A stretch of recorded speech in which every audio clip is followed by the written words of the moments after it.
It happened right there, at the Thanksgiving dinner table. With the entire family gathered around, my mother-in-law, Eleanor, made her announcement. The family land will be inherited only by our firstborn, the one with a grandchild. The air was sucked out of the room. My breath caught in my throat. She said it right in front of me, with all our relatives watching. Eleanor, that seems only fair, my sister-in-law, Jessica, chimed in. The family legacy has to be passed down. It only makes sense. My brother-in-law, Mark, nodded in agreement. That's right, Mom. When you think about the future of the family, it's the logical choice. And my husband? My husband, Jason, just stared down at his plate, silent. What do you think, Hannah? Eleanor asked, her eyes fixing on me. Every head in the room turned. The weight of their stares was crushing. I slowly pushed my chair back and stood up. My heart was hammering against my ribs, but strangely, a small, cold smile spread across my face. I think that's a fine decision, Eleanor. See? I knew Hannah would understand. Oh, I understand completely, I said. I smiled quietly and walked towards the foyer. Hannah, where are you going? Jason called out, starting to get up. I didn't look back. I'm going home, I said, my voice even. To my home. As I slipped on my shoes, I delivered my final words. From now on, I guess the son with the grandchild can take responsibility for everything. They had no idea. They had no idea how thoroughly I had been preparing for something like this. And now, it was time to show them what I had prepared. Hello, my name is Hannah Davis. I'm 37 years old, and I live with my husband in a suburb of Austin, Texas. Well, I should say, I lived there with him. Things are very different now. The reason I'm sharing this story is that I suspect many people have gone through, or are going through, something similar. That suffocating feeling of frustration and sorrow, felt within the very family that's supposed to support you. I know it all too well. Let me tell you a bit about myself. I used to work for the Travis County Comptroller's Office in the Internal Audit Division. Reviewing documents, tracing records, and uncovering hidden problems was my specialty. My meticulous and calm nature seemed a good fit for the job. I met my husband, Jason, 8 years ago, and we've been married for 7. Jason is a finance manager at a regional real estate development company in Austin. He was so gentle and kind when we first met. I just knew he was the one. Of course, he's changed a lot since then. The real problem was his family. My mother-in-law, Eleanor, is a prominent member of her local church, a pillar of the community on the surface. She always presented herself as a devout, compassionate mother. My father-in-law, Robert, is a quiet man who rarely says much. Mark, my brother-in-law, is the one who really runs their small family real estate business, and his wife, Jessica, is known to everyone as the perfectly devoted daughter-in-law. From the beginning of my marriage, I was deeply involved in my in-laws' affairs. I took them to their doctor's appointments, organized their financial documents, handled their banking. Because I worked as an auditor, they assumed I was just naturally good at that sort of thing. Hannah, you're so good with this stuff. Could you take a look? At first, I thought it was my duty as a daughter-in-law. Helping my husband's parents, supporting the family, that's what family does, right? But as time went on, I started to notice something was off. The number of documents with my name on them kept growing. Loan guarantor forms, medical proxy agreements, various powers of attorney. I initially dismissed them as simple administrative tasks, but I later realized they were anything but. Last year, they started talking more and more about a piece of land they owned on the outskirts of the city. It was near an area slated for major development. They say property values are skyrocketing. If the new highway comes through, we could get a huge buyout from the state. Every time I heard them talk about it, a knot of anxiety tightened in my stomach. Maybe it was because of the cases I'd seen in my auditing work, but I've always been sensitive to this kind of thing. But I told myself, they're family, they're blood, they would never use me.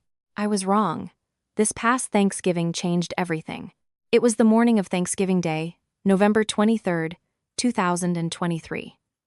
I'll never forget that date. The living room was filled with relatives, aunts, uncles, cousins, about 10 of us in all. The atmosphere was cheerful. The kids were running around, and the adults were sharing stories and catching up. It was a typical holiday scene. I had been up since dawn, brining the turkey, making side dishes, baking pies. Jessica helped, but I did the bulk of the work. As the youngest daughter-in-law, it was expected. Hannah is such a wonderful cook. We're so lucky to have her, the relatives would say, and I'd feel a swell of pride. This is what family is all about, I thought. After we finished the big meal and were having dessert, Eleanor suddenly raised her voice. Everyone, please, listen up. I have something important to announce. I sat down, curious. I figured it was some good news. Her expression was more serious than usual. It's about our family land, she began. I assumed it was another update about the development project. With the new zoning changes, the buyout offer will be significant, and the value will only increase. So, after a lot of thought, she paused and looked directly at me. I should have recognized the coldness in her eyes then. We've decided that the land will be inherited only by the son who has a grandchild. A hush fell over the room. Relatives exchanged nervous glances. I couldn't process what she was saying. Or maybe I didn't want to. Jessica was the first to speak. Mom is right. The legacy should be passed down to the branch of the family that is actually continuing the bloodline. Mark nodded solemnly. I'll abide by your wishes, Mom. It's the right thing to do. It was then that the meaning hit me with the force of a physical blow. We don't have children. We've been trying for 7 years, but we haven't been able to conceive. To have that fact weaponized against me, so publicly, my face burned with shame, anger, and a profound sense of injustice. But the most devastating part was Jason's reaction. He said nothing. He just forced a smile and gave a weak nod. Jason, what are your thoughts? Eleanor pressed him. He looked even more flustered. It's your decision, Mom. So, I guess it's for the best. In that moment, my world crumbled. The man I had shared my life with for 7 years wouldn't say a single word in my defense. The relatives, sensing the thick tension, tried to change the subject, but I couldn't sit there a second longer. I stood up quietly. I wanted to scream, but all that came out was a hollow laugh. It was just too absurd. From now on, the family with the grandchild can take care of everything, I said. My voice was surprisingly calm, without a trace of a tremor or anger. I just stated it as a fact. What do you mean by that, Hannah? Eleanor asked, a flicker of panic in her eyes. I didn't answer her directly. Instead, I said, for 7 years, I'm the one who took you to the hospital, organized your papers, and ran your errands. From now on, the family with the grandchild can handle all of that. Hannah, that's not what she meant. Jessica started, but my mind was made up. You said I'm not family. So I won't be doing family duties anymore. The room went silent. The relatives looked on, unsure of what to do. Eleanor was speechless. I walked out of the room, took off my apron in the kitchen, grabbed my purse, and headed for the door. Hannah, where are you going? Jason called, following me. I didn't turn around. Home. To my house. What is wrong with you? Mom didn't mean it like that. His words only fueled my anger. Oh, really? What did she mean? You agreed with her. You said her decision was for the best. I put on my shoes. So, from now on, the son with the grandchild can take responsibility for everything. The hospital, the paperwork, the banking. You said I'm not family, so I'm done with family business. I pulled the front door shut behind me. I could hear Jason yelling something, but I didn't want to hear it. On the Uber ride back to our house, I didn't cry. Instead, I thought, am I overreacting? Am I being too sensitive? But even after I got home, my conviction didn't waver. After everything I'd done for them for 7 years, no one who considered me family could have said something so cruel. That night, Jason came home, his face grim. Hannah, I'm sorry. What my mom said was out of line. Out of line? That's all you have to say? She didn't mean it that way. She was just flustered. I looked at him, trying to figure out if he was genuinely clueless or just pretending to be. What do you think, Jason? Do you see me as your family? Or as the daughter-in-law who can't give you a child? He was silent. His silence was the answer. From that day on, I completely detached myself from his family. When they called for a ride to the doctor, I didn't go. When they asked for help with paperwork, I refused. I thought that after a few days, things might cool down. I expected an apology from Eleanor, or for Jason to finally take my side, but 2 weeks passed with no contact. It seemed they were content to treat it like I was the one having a temper tantrum. Then, exactly 2 weeks later, it all began. It was Sunday, December 10th. A normal evening. Jason said he had to work late, so I was eating dinner alone. My phone rang. It was an unknown number. "Hello? Is this Hannah Davis?" A woman's voice asked. "This is the admissions office at Street David's Medical Center." A hospital. I felt a surge of adrenaline. "Yes, this is she. What is this about?" "We're calling about a patient, Robert Davis, for whom you are listed as the medical proxy. We need a signature on a surgical consent form. When can you come in?" I was completely bewildered. When was my father-in-law admitted? I'm sorry, when was I listed as his proxy? And what kind of surgery? It says here you were designated on November 24th.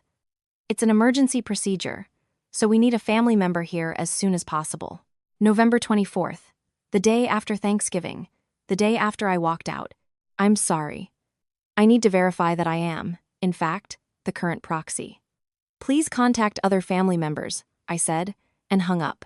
Immediately, another call came in from a different number. "Hannah Davis? This is the credit management team at Chase Bank. Now the bank? A loan guarantee application was filed in your name, and we're calling for verification." A loan guarantee? When did I do that? It was processed on November 30th. The amount is substantial, so we need to confirm your identity in person. November 30th, the week after Thanksgiving. I hadn't set foot in their house. How could I have signed anything? I'm sorry, I don't believe I signed that document myself. I'll need to look into it and call you back. I had barely hung up when a third call came. This time, it was a debt collection agency. "Are you Hannah Davis, co-signer for a Mr. Mark Davis?" My head was spinning. What in the world was happening? Just then, the landline rang. It was Eleanor, her voice choked with tears. "Hannah, your father collapsed." "Eleanor, what are you talking? He's in the emergency room. I can't handle this alone. He needs surgery." "Hannah, aren't you coming?" At that moment, something felt wrong. Mark and Jessica were around. Why was she calling me? Mark and Jessica are there, aren't they? Mark is out of town on business, and Jessica has to watch the kids. "Hannah, you have to come." "But Eleanor," I said, my voice cold, "didn't you say I wasn't family? That a home without a grandchild isn't part of the family?" "Hannah, this is not the time for that. Your father is in critical condition." Her voice was laced with anger now. But it still felt strange. If it were truly an emergency, Mark would be on the first flight back. "Eleanor, call Mark first. As you said, I'm not family." "Hannah, how can you be so cruel?" she shrieked before I hung up. But I wasn't at ease. What if he really was in danger? 30 minutes later, Jason burst through the door, his face pale. "Hannah, Dad collapsed." "I know. Your mother called." "Then let's go. He's in the ER right now." "You go," I said flatly. "I'm not going." Jason stared at me in disbelief. "What? Your father-in-law is in the hospital and you're not going? Your mother told me I'm not family. Why should a non-family member go?" "Hannah, this isn't the time to be like this. Just come for now." Just for now. His words "just for now" infuriated me even more. Just for now? So after this is over, I go back to being a non-family member again? He was at a loss for words. Then his phone rang. It was Mark. "Hey, Mark." "Yeah." "Oh, really? Okay, I get it." Jason hung up, his expression darkening. "What did he say?" "He's furious. He asked if I was even human, for you not to show up when Dad is sick." Mark is furious? The man who never shows any interest. And why isn't he here? He's out of town. If his father collapsed, shouldn't he cancel his trip and come back? It's an important deal. More important than his father. Jason couldn't answer. Then my phone rang. It was Jessica. "Hannah, what do you think you're doing?" Her voice was ice. "Hello, Jessica. Don't hello me. Dad is in the hospital. Why aren't you here? Mark can go. Mark is out of town. I can't go because of the kids, so you have to come. So you can't go either. Then who exactly is supposed to go? Jessica, your mother-in-law, said I wasn't family. The childless home. Hannah, is this really the time to bring that up? How can you be so heartless? She hung up on me. I was furious. They cast me out, but now they wanted to summon me back to do the dirty work. The calls kept coming. From the hospital, the bank, a dozen different places. All of them related to documents signed with my name. But the strangest part was that the dates on all of them were from the period after I had cut them off. Medical proxy, loan guarantees, powers of attorney. I hadn't signed any of them. That's when I knew. This wasn't just a family emergency. As an auditor, I recognized the pattern. Someone was using my identity to orchestrate something, and they were doing it deliberately. The calls finally stopped after 10 p.m. Jason eventually went to the hospital alone, and I stayed home, piecing it all together. Why now? Why did all of this happen right after I drew a line in the sand with his family? And why was my name on every single document? The next morning, Jason returned, looking exhausted. How is he? I asked. Fortunately, it looks like he won't need major surgery. But Mom is livid. She can't believe you didn't come. She keeps asking how a daughter-in-law could do such a thing. Here we go again. The daughter-in-law. Well, she can fix it by apologizing. For saying I'm not family. Hannah, you know she's not the type to apologize. You're just going to have to let it go. Let it go? I have to be the one to back down again. I shook my head. Not this time. She was in the wrong, and she needs to apologize. Jason sighed. Fine. I'll handle the hospital visits for now. You just rest. For now. There was that phrase again. But I had already made my decision. This time, I was going to see it through to the end. I was going to find out what was really going on. That afternoon, I put my professional skills to work. It was time to trace the records. First, I called the hospital to confirm the date and circumstances of the medical proxy designation. Next, I went to the bank to inspect the loan guarantee documents. What the bank teller told me was shocking. The paperwork was submitted, but when we compared it to the signature on file, we noticed some discrepancies. We were hoping you could come in person to verify it. They wanted me to come in person. That meant they already knew it wasn't my signature. I was certain now. Someone was forging my name, and that someone was undoubtedly connected to my in-laws. That night, while Jason was in the shower, I opened his laptop. It was a habit from my auditing days. If something is suspicious, there's always a paper trail, or in this case, a digital one. Jason was never good with computers and rarely organized his files, which made my search easier. On his desktop were several folders simply named New Folder. I opened the most recent one and my hunch was confirmed. Inside was a folder labeled Zoning Bypass. It had to be related to the development deal. When I opened it, my heart sank. There was an Excel file with property parcel numbers, a loan payment schedule, and scanned copies of powers of attorney. I clicked on a power of attorney. My name was there, with a signature that looked similar to mine, but was slightly off. Even more damning were the dates. November 30th, December 4th, December 7th.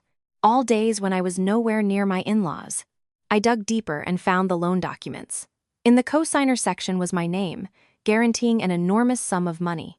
Just then, I heard the shower turn off.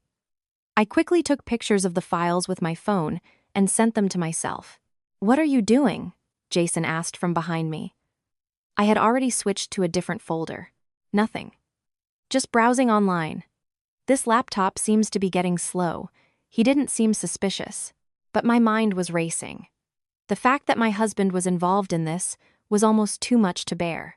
The next day, after Jason left for work, I sat down and analyzed the files I'd photographed. The property records showed that his family owned far more land than I'd realized, and it was all prime real estate right next to the proposed development zone. The real problem was the loans. There were multiple loans taken out against the properties, and I was listed as the guarantor on every single one. But I had no memory of signing them. As I looked closer, I realized the dates of the guarantees coincided with days I had taken my in-laws to the hospital for appointments months ago. It hit me then. While I was waiting in the lobby, or when they asked me to organize a stack of papers, they must have used my personal seal or forged my signature. I was furious. After 7 years of trust, they had used me like this. But what hurt more was Jason's involvement. The files were on his computer. He had to have known. When he came home that evening, I confronted him immediately.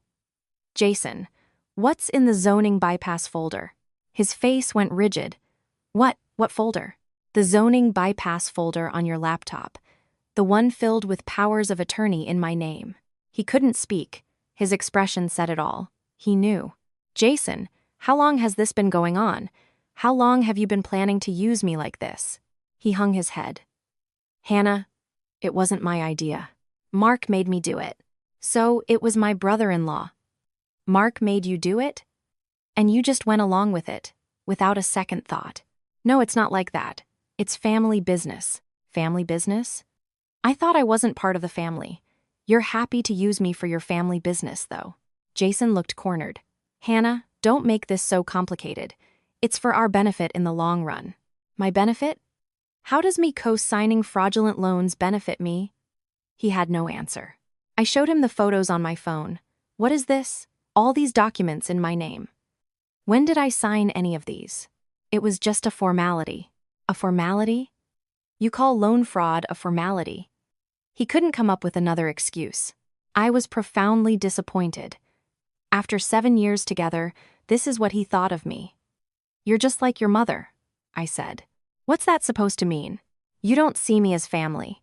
I'm just someone you can use. Hannah, that's not true.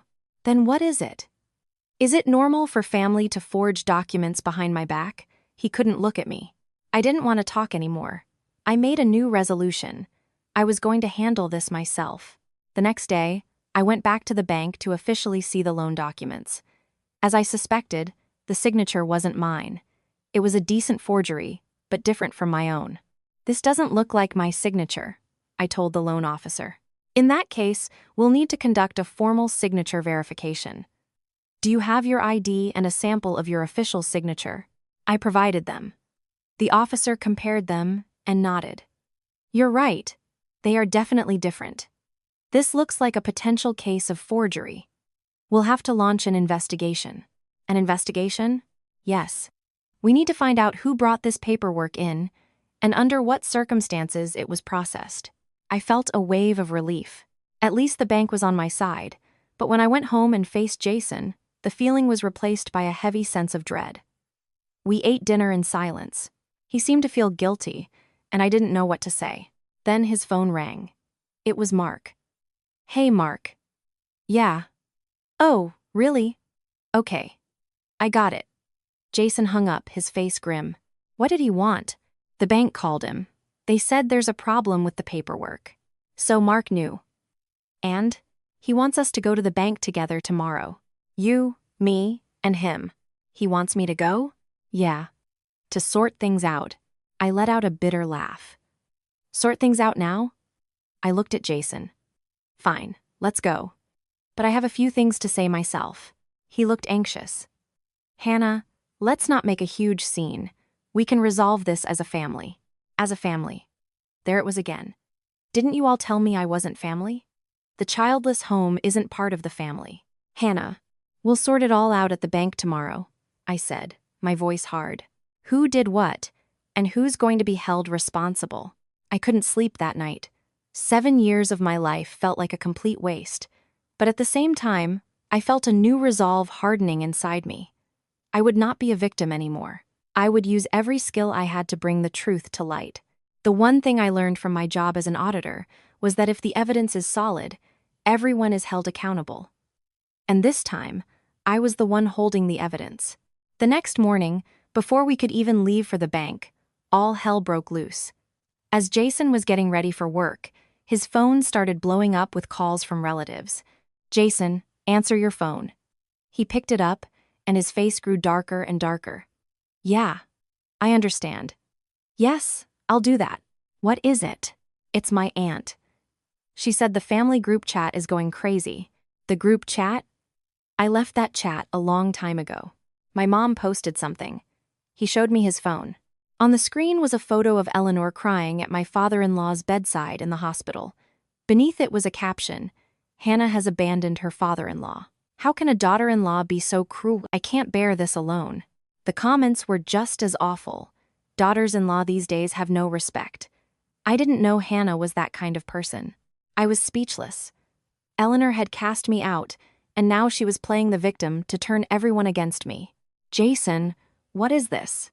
I think Mom is really upset. What does she have to be upset about? She's the one who said the family with the grandchild should take responsibility. Jason looked helpless. Then my phone rang. An unknown number, but it was one of my husband's aunts. "Hannah, what do you think you're doing?" "Aunt Carol, hello. Don't you hello me. Your father-in-law is sick. Why aren't you at the hospital?" "Aunt Carol, there are circumstances." "What circumstances are more important than your father-in-law? How could a daughter-in-law act this way?" "Always the daughter-in-law." "Aunt Carol, Eleanor told me I wasn't part of the family. Because we don't have children." "Oh, I'm sure she didn't mean it like that." "You're being so difficult." "Difficult? I hadn't done anything wrong." I hung up, only to get a text from one of Jason's friends. "Heard you're giving Jason a hard time. It's tough on a guy when his wife acts like that." It was a full-on smear campaign. The most shocking call, however, came from my old boss at the county office. "Hannah Davis? This is Bill from the comptroller's office." "Bill, hi. How are you?" "I'm fine, Hannah, but the bank called the office. They said they needed to verify some things regarding a loan guarantee." "Is everything okay?" They had called my former workplace. "Bill, there's a lot to explain. Why don't we meet for coffee this afternoon, if you have time?" After that call, I felt completely overwhelmed. What had I done to deserve all of this? Why was everyone treating me like the villain? Then my phone rang again. It was Mark. "Hannah, what the hell are you doing?" he snarled. "Hello, Mark. Don't hello me. Dad's in the hospital and you, his daughter-in-law, can't be bothered to show up?" "Mark," Eleanor said. Eleanor said what? Was she wrong? What good are you to this family if you can't even produce a grandchild? I was stunned. Was this really how they saw me? As nothing more than a vessel for procreation? Then why are there so many documents with my name on them? The loan guarantees, the powers of attorney, the medical proxies. When did I ever sign those? Mark was silent for a moment. "That's because you're family. It's the natural thing to do. Because I'm good with that stuff, you call me family now? I thought I wasn't part of the family." "Hannah, you're just being difficult. Families are supposed to help each other. Then why am I the only one helping? Why doesn't Jessica help? Jessica has kids to look after. You don't have kids, so what's your excuse?" Always back to the children. It was clear that in this family, you were worthless without them. "Mark, I'm done with your family's affairs, and I'm going to have every document with my name on it voided." "What? Are you crazy? What's going to happen to Dad then?" "The son with the grandchild can take care of him." That's what Eleanor wanted, right? "Hannah, you're going to regret this. I can make things very difficult for you. I can take you to the police." "The police? For what?" "I can say you embezzled money from the family, and that's why Dad collapsed from the stress." It was beyond absurd. When had I ever touched their money? "Mark, don't you dare make baseless accusations. I have proof. There are large transactions from an account in your name." "An account in my name?" I had no idea what he was talking about. After he hung up, my mind went blank. How far were they willing to go to destroy me? Jason put a hand on my shoulder. "Hannah, don't get so stressed. I'll talk to Mark." "You'll talk to him? You think he hasn't gone far enough already?" "Well, he is going a little too far now. So, everything up until now was fine?" Jason was speechless. I felt a profound sense of despair. Even now, my husband was still on their side. "Jason, tell me. In your opinion, what did I do wrong?" "I don't think you did anything wrong, exactly. But you are reacting a little emotionally." "Emotionally? They forged my name on legal documents, and you think my reaction is emotional. So what are you going to do? Are you on my side, or your mother's?" He hesitated. The look on his face was all the answer I needed. "Hannah, Do we really have to take sides? We're family. Family. There was that word again. That afternoon, I went to the bank alone. I couldn't trust Jason anymore. As I had feared, the bank confirmed that several accounts had been opened in my name, and large sums of money had been moving through them. When were these accounts opened? I asked the manager. They were opened sequentially, starting last year and through this year. Our records show you opened them in person, but I hadn't. Someone had clearly stolen my identity. Is it possible to open an account with a power of attorney and a stolen ID? With a notarized power of attorney and a personal seal, it is possible, yes. I knew it. They had used my personal information, which they'd had access to for years, to set this all up. I went home and waited for Jason. This time, I was ready to end it. When he walked in, I had the bank statements spread out on the table. "What is this?" I asked. "What is what?" "These are bank accounts in my name." I never opened them. Who did? Jason's face turned white. You what? Mark said he needed them. So I helped him. So it was Mark, with Jason as his accomplice. That makes you a co-conspirator, Jason. It's not like that. Then what is it like? Is it normal to open bank accounts in your wife's name without her consent? He lowered his head. In that moment, I knew with absolute certainty that I could no longer be with these people. So, how does it sound so far? It's frustrating, isn't it? After being told she wasn't family, Hannah was not only used but was being framed as a criminal. With her husband siding against her, her in-laws were building a case of lies. But Hannah didn't give up. Using her experience as an auditor, she was slowly gathering her own evidence. Now, let's hear how Hannah turns the tables on them all. That night, I cried for a long time. It felt like 7 years of my life had been a lie. But crying wasn't going to change anything. I decided to end things, but to do it properly. The next day, I went to the hospital. Not to see my father-in-law out of duty, but to say a final goodbye and cut ties completely. No matter how much they had hurt me, there was still a part of me that cared for him.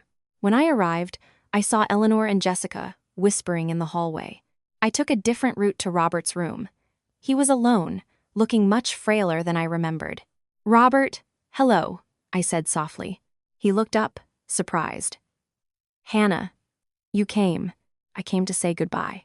He reached out and took my hand. It felt cold and weak. "Hannah, I'm so sorry." His sudden apology caught me off guard. "Sorry, for what?" "I know everything," he whispered. "I know how much pain you must be in." He seemed to know something. "Robert, what are you talking about?" He glanced around nervously, then pulled an envelope from under his mattress. "You need to see this." I opened it, and my jaw dropped. Inside were the original, forged power of attorney documents. The signatures were clearly not mine. There was also a memo, in Mark's handwriting. Hannah's name for new accounts, complete. Proceed with loans. After development buyout, transfer all debt to her name and clear our books. It was a meticulously planned crime. "This was Mark's doing," Robert said, his voice cracking. I didn't know at first. When I found out, I was so angry. He started to cry. "That's why I pretended to collapse. To buy some time. I was hoping you would figure it out." He had faked the severity of his condition. "But why didn't you just tell me?"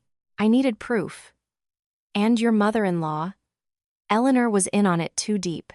The envelope contained more documents, records of when they had used my personal seal, bank transaction logs, and even minutes from a family business meeting. One line stood out: "Use Hannah as guarantor to spread the risk. If there's a problem, we pin it on her. She's the childless one, she's disposable." It was a plan to make me their scapegoat. "Robert, take all of this," he said, squeezing my hand, "and get on with your life. Don't let them stand in your way. Hannah, our family has failed you. We never treated you like real family, and for that, I am truly sorry." Tears welled up in my eyes. He was the only one in that entire family who had shown me a shred of genuine remorse. "It's okay, Robert. I think I can fix this now." As I was leaving the hospital, I ran into one of the administrators in the hallway, a woman named Maria, whom I'd gotten to know during Robert's previous hospital stays. "Oh, Hannah, it's been a while," she said warmly. "Hi, Maria. Good to see you." Maria was in her mid-40s, kind and incredibly competent. "Hannah, do you have a minute? There's something I wanted to ask you." She led me to her office. To be honest, something strange has been going on the last few weeks. We've been getting repeated requests to change the medical proxy on your father-in-law's file, but the signatures look off. The signatures look off. Yes. They're under your name, but they don't match the signature we have on file for you from before. She pulled up the records on her computer. There was a long list of proxy change requests, all in my name, none of which I had made. "Do you remember who brought these in?" I asked. "Usually it's a family member. Lately it's been your brother-in-law, Mark, who's come in most often. Is there any way to check security footage?" "There is, but why?" "I think my name is being used on documents without my knowledge." Maria's expression turned serious. "That sounds like forgery. We would need to investigate that. Could you help me?" "Of course. Protecting patient and family rights is part of our job." Maria became an invaluable ally. She provided me with all the proxy change logs, signature records, and even the security footage. The video clearly showed Mark, alone, submitting the paperwork on days I was nowhere near the hospital. "This should be more than enough evidence," she said, handing me copies of everything. "If anything else happens, you call me directly." I was so grateful. In the midst of all this chaos, having someone in my corner meant the world. Back home, I organized the files from Robert and the evidence from Maria. The scale of their deception was staggering. The loans, the bank accounts, the medical forms, it was all part of a single, cold-blooded plan. Their ultimate goal was to take the multi-million-dollar development buyout, dump all the associated debt and legal problems on me, and walk away clean. The memo said it all. The childless one, she's disposable. I was shaking with rage, but also with a newfound confidence. The evidence was now in my hands. That evening, when Jason walked in, I had everything laid out on the dining room table. What is all this?" "This is what your family has done to me." He looked at the papers, and the color drained from his face. "Where did you get this?" "Where I got it isn't the point. The point is it true?" He couldn't speak. "Jason, be honest with me for once. You knew about this from the beginning, didn't you?" "I didn't." "Not from the beginning. So he knew." I wasn't even surprised anymore. "Hannah, I'm sorry. Mark was just so aggressive about it. Is sorry going to fix this?" "They were planning to frame me as a criminal. That's not what was going to happen. He said he'd clear it all up later." "Clear it up when?" "After they had pinned everything on me?" He had no answer. I had made my decision. "Jason, tomorrow we're going to your parents' house, and we are going to settle this. Hannah, let's not blow this up. The only people who blew this up were you and your family. I'm just cleaning up the mess." That night, I organized all the evidence methodically, just like I would for an audit report, chronologically, by incident, with supporting documentation for each claim. My preparations were complete. It was time to fight back. The next morning, I didn't put on my usual clothes. I wore a business suit, one I used to wear for major audits at the county office. I needed to change my mindset. I was no longer the scorned daughter-in-law. I was an auditor presenting her findings. My first stop was the bank, with all my evidence in tow. "As you can see from these documents, my signature has been forged multiple times," I explained to the manager. He reviewed everything carefully. "The signatures are clearly different, and our records show you weren't here on these dates. This is definitive forgery. Do you wish to press charges?" Press charges. Hearing those words made it real. This wasn't a family squabble. It was a crime. For now, I want to have all the loan guarantees nullified and close all the fraudulent accounts in my name. We can certainly help you with that. We also recommend you file a formal police report. It took about 3 hours to get all the bank paperwork sorted. My in-laws called repeatedly, but I didn't answer. The next step was City Hall, to file a public information request about the development project. There, I discovered the true scale of it all. The family's land holdings were vast, and the potential government buyout was worth millions of dollars. And my name was on nearly every document as a guarantor or consenting party. "This is strange," the clerk noted. These forms were all filed on different dates, but the handwriting on the signatures looks slightly different on each one. Did you sign all of these yourself? No, I said. Most of them were filed without my knowledge. Then you should definitely file a complaint. You might want to speak at the public zoning hearing. It's the best way to raise an issue like this. A public hearing. It was the perfect venue. In a public forum, they wouldn't be able to hide. When is the hearing? This Friday. Any citizen can sign up to speak. The timing was perfect. On my way home, Jason called. Hannah, where are you? On my way home, Mark wants to meet. Tonight. Can you make it?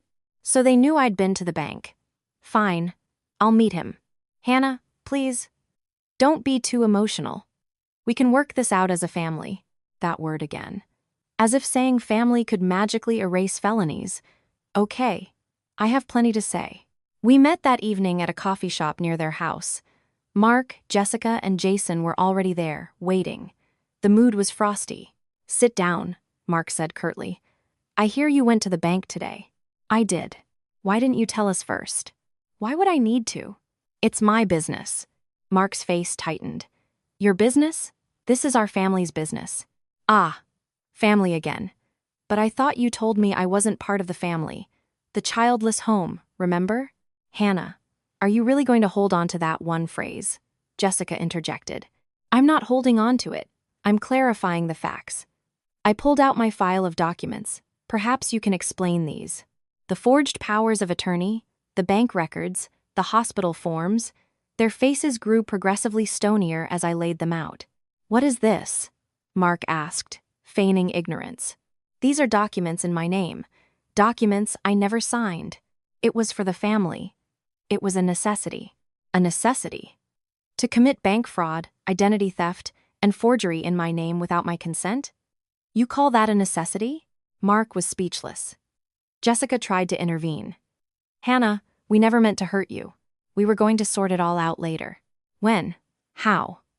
After the buyout went through, and you left me with all the debt? I showed them the memo from Robert, the childless one. She's disposable. Jessica's face went white. Where did you get that? Where I got it isn't the point. The point is it true? Mark exploded. Hannah, are you trying to paint us as criminals? You're the one who committed the crimes, Mark. I'm just presenting the evidence. Evidence?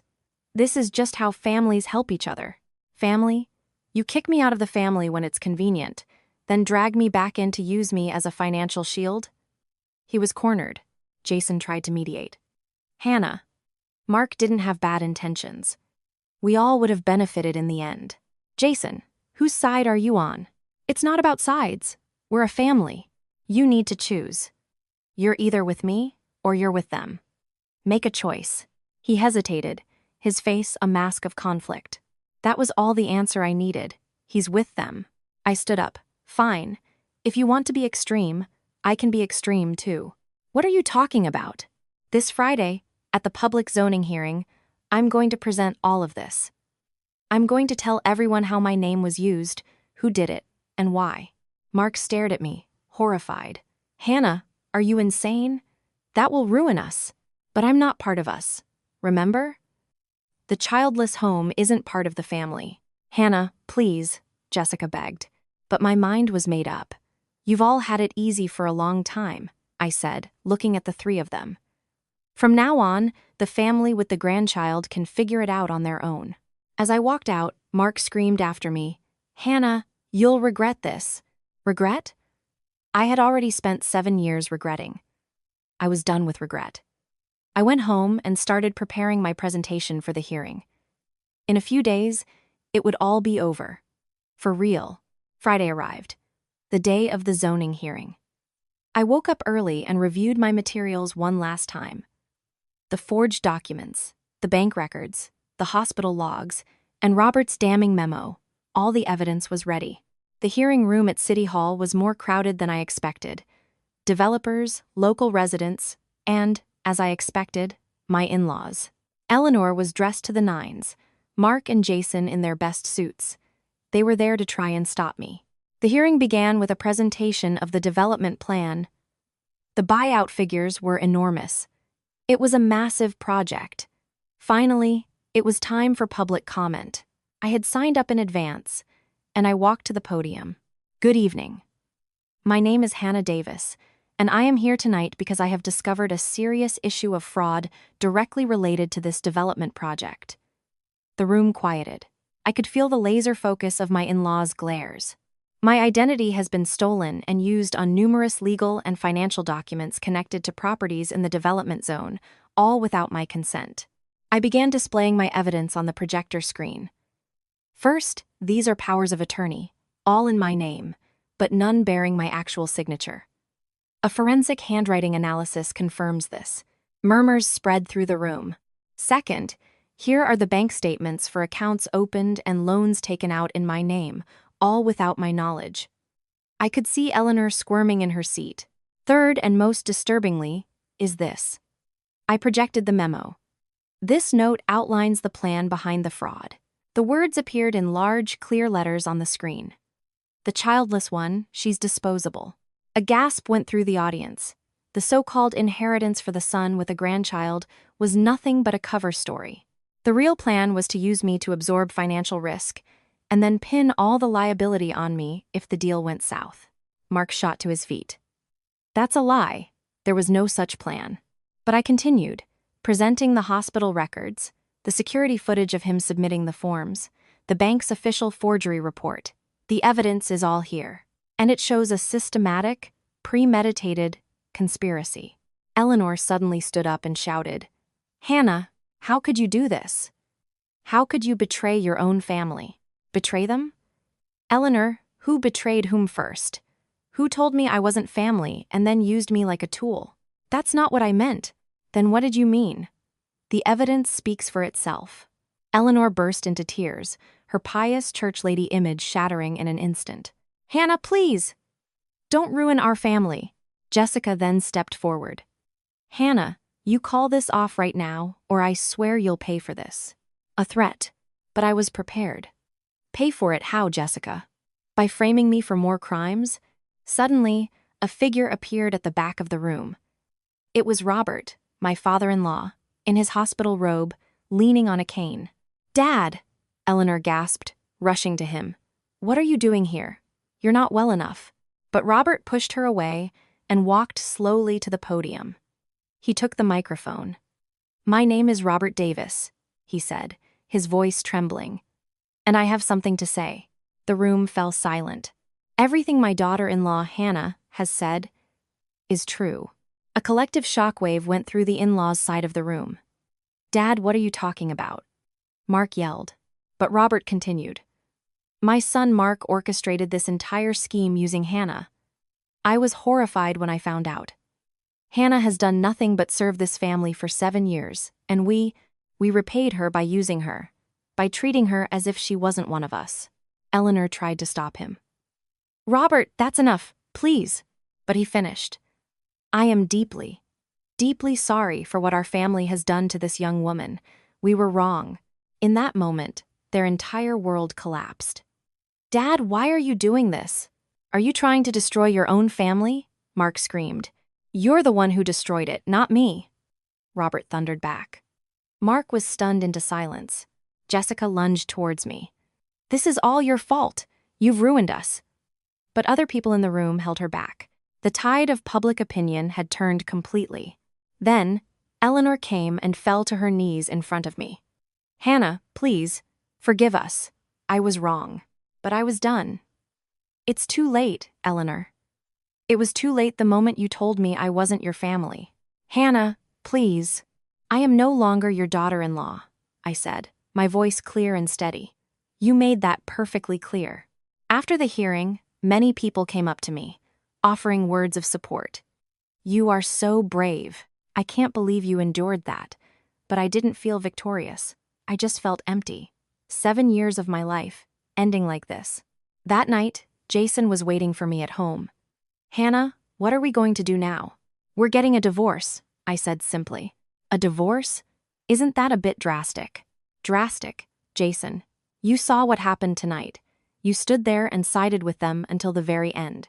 He hung his head. "Hannah, I'm so sorry. Sorry doesn't change anything. It's over. A month has passed since that night. I was meeting with my lawyer. It's almost all settled, Hannah, she said. The forgery claims have been filed with the DA's office, and all the loan guarantees have been legally nullified. Thank you so much. The other party is desperate to settle out of court. What are your thoughts? They just wanted to make it go away. No settlement. I want to see this through to the end. Understood. We'll proceed. After leaving her office, I went to the bank one last time. Everything has been taken care of, the manager told me.